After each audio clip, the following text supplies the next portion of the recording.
نماز وہ رسی ہے جو انسان کو اللہ سے جوڑے رکھتی ہے۔ دنیا میں سب سے تیز رفتار چیز دعا ہے جو دل سے زبان تک پہنچنے سے پہلے اللہ تعالیٰ کے پاس پہنچ جاتی ہے۔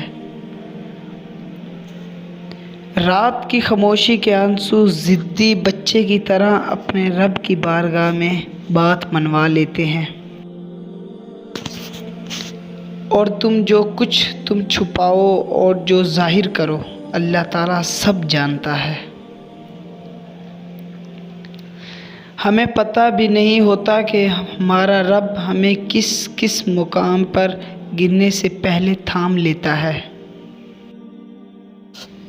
جن لوگوں نے اپنے رب کو چھوڑ کر دوسرے لوگوں کو اپنا مددگار بنا رکھا ہے، ان کی مثال مکڑی جیسی ہے۔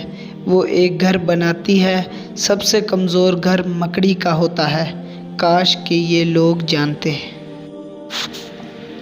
اکثر اوقات اللہ تعالیٰ آپ سے آپ کی پسندیدہ چیز اور شخصیت اس لیے دور رکھ دیتا ہے تاکہ صرف آپ اور اللہ رہ جائیں۔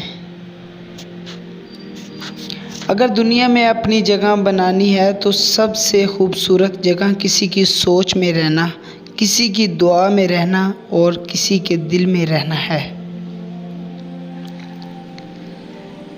جب آپ جوانی میں اپنے بچوں کو وقت نہیں دیتے تو پھر بڑھاپے میں بچے آپ کو وقت نہیں دیتے۔